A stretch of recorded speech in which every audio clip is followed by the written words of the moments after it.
Hello, and thank you so much for joining us for Coffee and Conversation. Pastor Jeff, we are so glad that you're back, and I am so glad to be back. Yeah, we get to do this together. It's been a while. It's been a long time, yes. So we're going to just dive right into it. Okay, well, all right, let's dive into it. Go for it.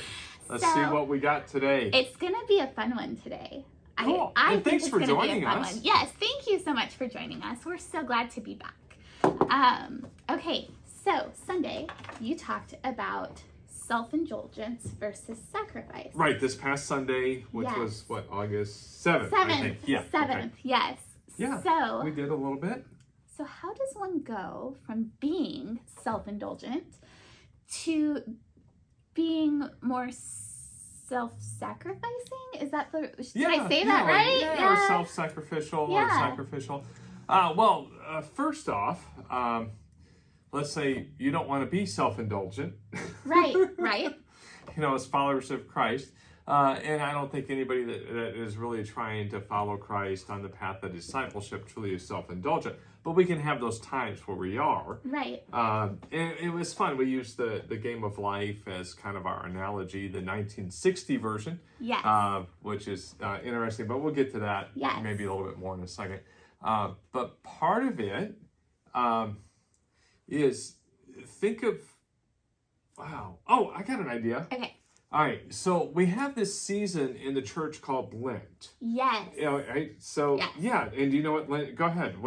So during Lent, it is a time to prepare for Easter, and it's that 40 days of sacrifice. So you give something up to help better your relationship and connect with God. Right, or to better others. Yes. So I think take that and expand that. That would be a good way to do this. So if we want to do that, start September 1, August 15th, Monday, today, which I don't even know, it's Thursday. The 11th, start August 11th, 30 days. And if you do it for 30 days, they say it takes about 30 days to learn a new habit. Right. So think of it as a small Lent, a fall Lent, and maybe sacrifice something. And so then that helps us in that mindset of being sacrificial, because we, as followers of Christ, we want to represent and engage in the same kind of sacrifice that Christ made for us. Right. And when, like Jesus said, that the best thing to do is lay down your life. He really wasn't always talking about dying when he says, you must lay down your life for your friends. It wasn't so much about dying as in putting down our self indulgence, self-absorption, let's say, and give ourselves to others. Or we can think about, in these next 30 days, I really want to do this for the betterment of the community or the betterment of others. Okay. And even perhaps the way that we spend our money, spend our time. Okay. We can look at that. And I do want to say it's not it's not like total, we got to be self-abasing. Right.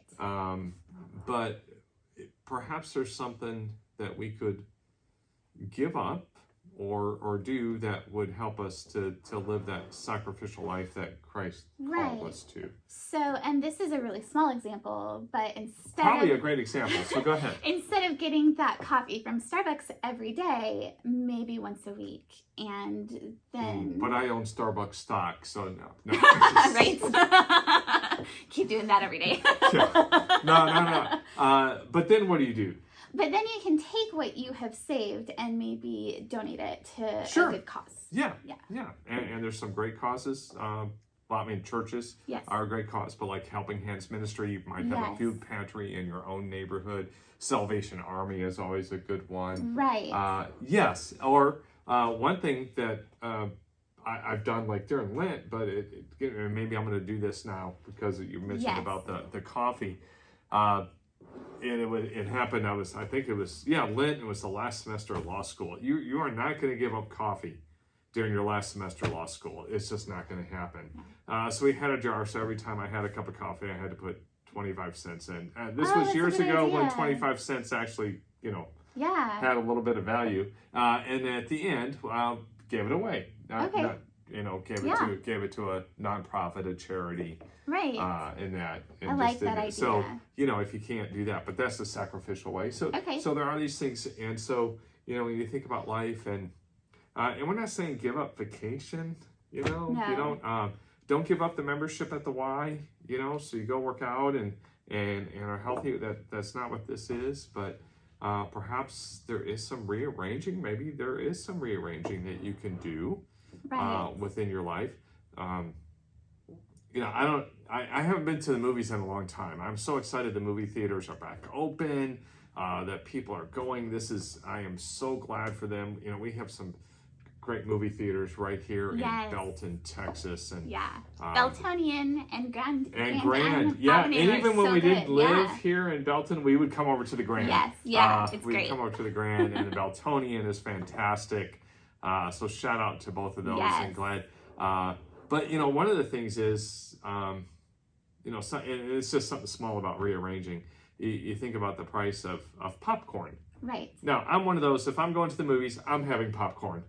Okay, that might be self-indulgent, but I'm having popcorn. My wife is having popcorn. We're having popcorn.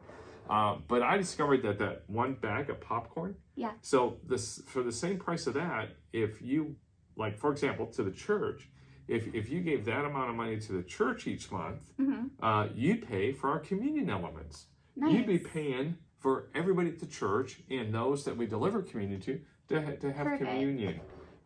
So I mean, that's just a little rearranging. Yeah. And so I'm not saying give up the popcorn, but if people on a limited budget, but or smaller size. So I think there's lots of these little ways that can impact, and so to where the sacrificial life becomes our lifestyle rather than a self-indulgent life. So do you think that there's ever we talk about a sacrificial lifestyle? Do you think that there is ever a point in where you're trying to be sacrificial in your lifestyle, but maybe for the wrong reasons?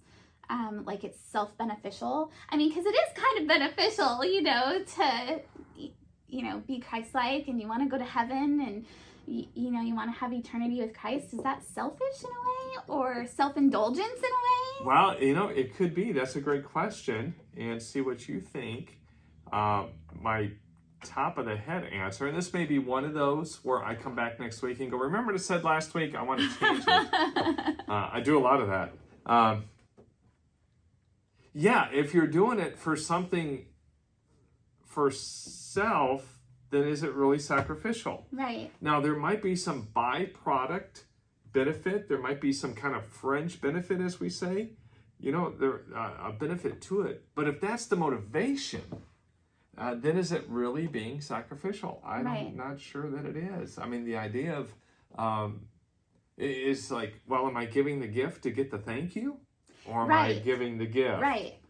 So I think we can think about it in there, but think about that. We'd love to know what you all are thinking on that. Yes, absolutely. And like my thought on it is like, well, the journey is where the journey in being self-sacrificial is, even though it may start as a self-indulgence or as a selfish reason, I think the journey and the end point that changes, and I think that's God's influence on you.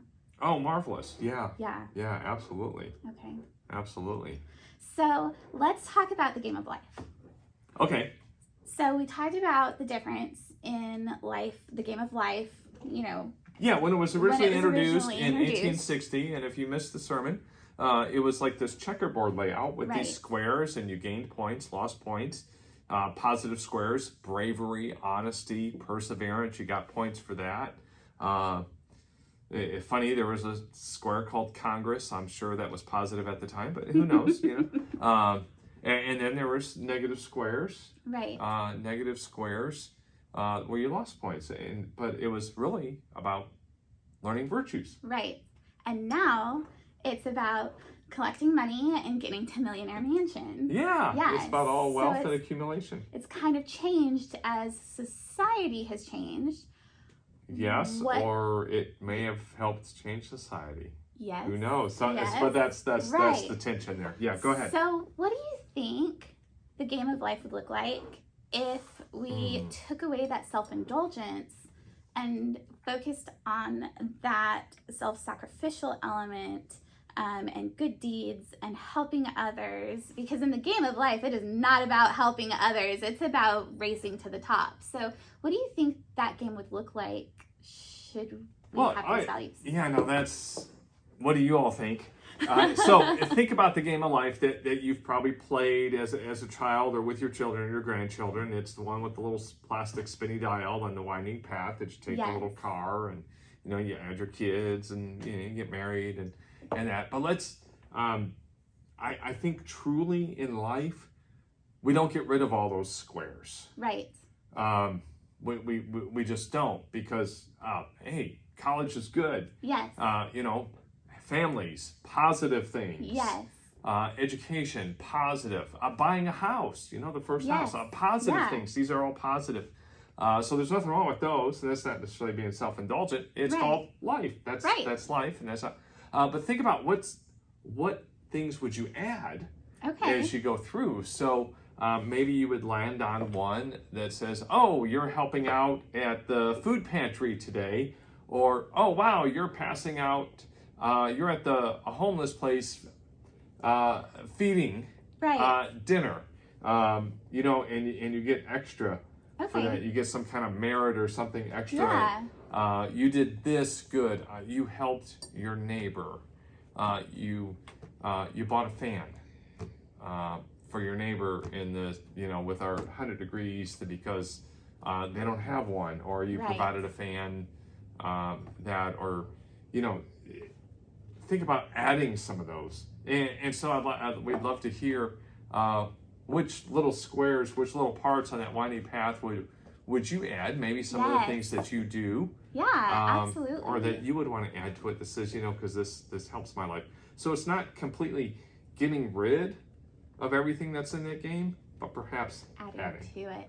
I like that, and I like that you brought up some of those things like getting a fan for your neighbor, because I know there are little things like that I do, that my children do, that we don't even think of as self-sacrificial sometimes, but we're already doing things like that. So think about what you're doing in your life too, and maybe how you can add upon it. So I like that you brought that up. Thank you. Yeah. It could be as easy as providing some shampoo and conditioner things to the Salvation Army's shelter. Yep. Yeah. Pardon me. No, you're okay. I know one of the things that my girls do is when they get new clothes or Christmas presents, they go through all of their other stuff, and anything that's in good shape, we donate to families in need. Or if there's an organization that is in need, we donate to that. So those things are already happening and are probably already happening in your life too, and you don't even think of those as self-sacrificial sometimes. So I'm really thankful you brought that up. Well, so I just had this weird idea on the squares that I was thinking about the life, and you mentioned about, so when they get closed, you go through. Yeah.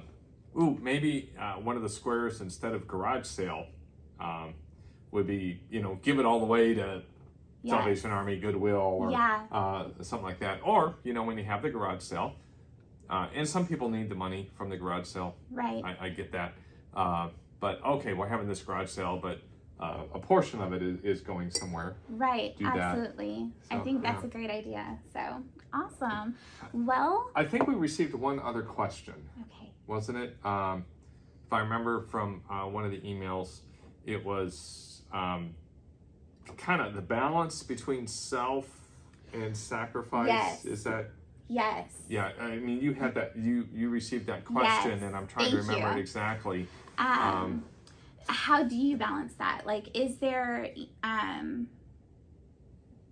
do you have to be self-sacrificial to a point where you don't have any self-indulgence? Well, yes, self-indulgence, just that word. Yes. But no, let's say you need to be sacrificial to where you're not self-absorbed. Okay. Let's do that. Okay. Because indulgence, I think it's kind of a fluid word. Okay. People might hear it differently. Doing something for yourself to re-energize, to recreate yourself in God's image, which think of recreation. If you look at that word, it really, you can play with those letters and make it recreate. That helps us. There was a Sabbath, God says, take that Sabbath, do things. So self-care, appropriate and healthy self-care, and self-absorption, I think, are different. Okay. Okay. And, even Jesus showed us about self-care. And a story came to mind. It was in the upper room from this past week. It was Tuesdays, August 9th. And if you don't subscribe to the upper room, it's upperroom.org. And so there's going to be the 2 R's, upperroom, all one word, .org. You can subscribe online, or you can subscribe and get a printed version, or we'll be happy to give you one. If you need one mailed to your house, let us know. We'll be happy to do that. But it was a scripture, and it was Matthew 14, starting in 22.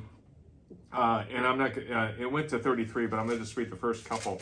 And my wife and I, we use this. We look at the scripture. We kind of talk about the scripture, but it was something interesting we noticed that we hadn't noticed before. Okay. In this, so Jesus had just fed 5,000. Mm-hmm. He had been teaching and preaching all day, fed the 5,000. He was a little tired. Yeah. Okay. The crowds wanted him to still keep teaching.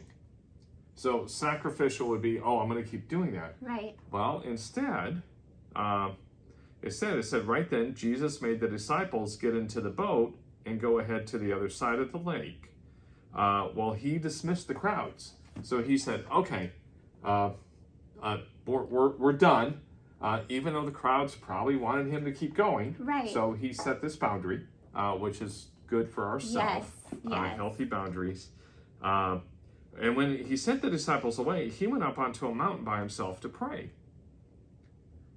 But here's the thing. Evening came, he was alone. Meanwhile, while Jesus is on the mountain praying, it says the boat was fighting a strong headwind and was being battered by the waves and was already far away from the land.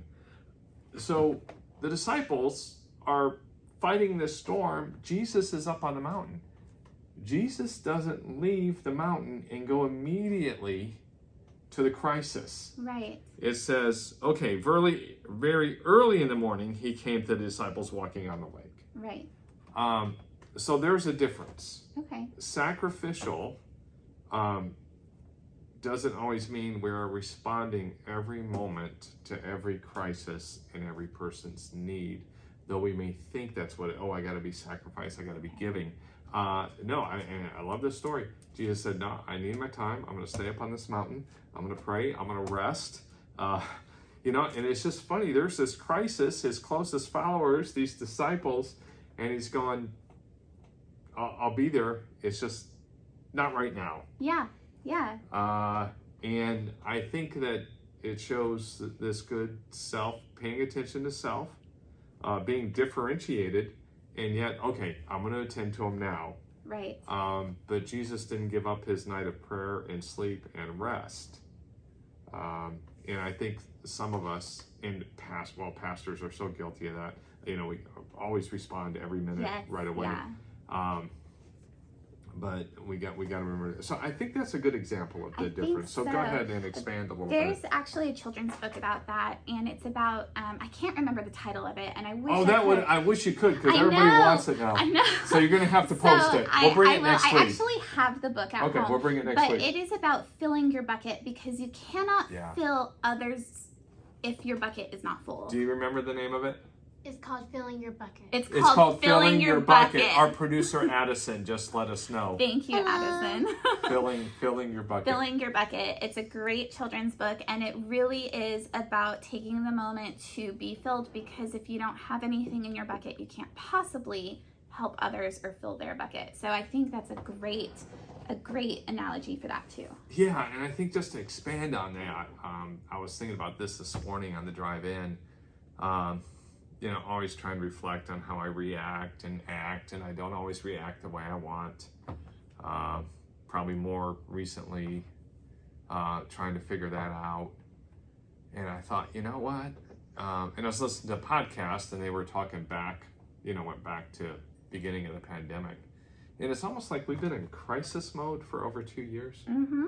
We were rolling along, and then there's the pandemic, and it's up and down. Oh, we're in person. No, sorry, we're not in person. Yeah. Oh, we can be outside. Oh, we can be inside. Oh, now we got to rope off.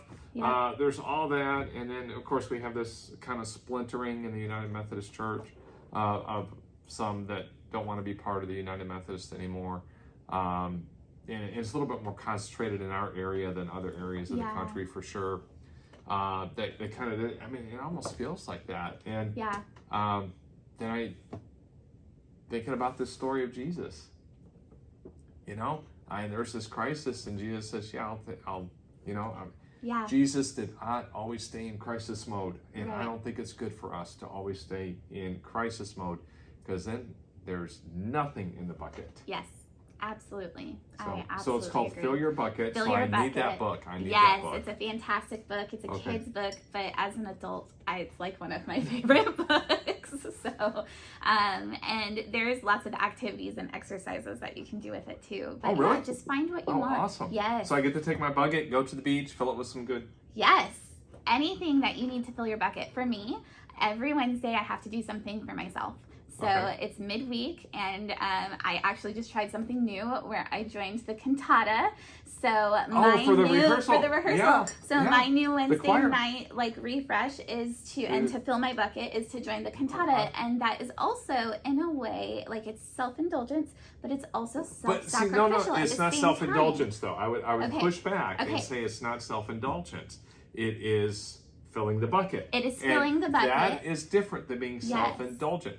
And we can live a sacrificial life and have a nice home and drive a decent car. We can live a sacrificial life and take vacations. Yes. Vacations are to recreate in that. So I don't think it's self-indulgence.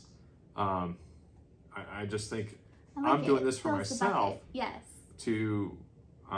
Because I need this. Yes. Well, and what's so I'm going to be a better person. Yes. By doing this. And my bucket is being filled with this, and I'm literally going to fill other buckets from this. Right. Because we have this amazing cantata that is going to be wonderful. So I'm really excited that this is filling my bucket, and then it will fill others. Yeah, and we're talking about the Christmas cantata. Yes, the choir Christmas cantata in December, second Sunday of December. And Carol's going to have more information about that next week. So be on the lookout for her post for that too. Okay. So I think that ties us up for today. Oh, marvelous. Well, this was good. Yes, it was fantastic. Thank you so much for joining us. I appreciate y'all tuning in. We will be back next Thursday with Coffee and Conversation again. I'm so excited.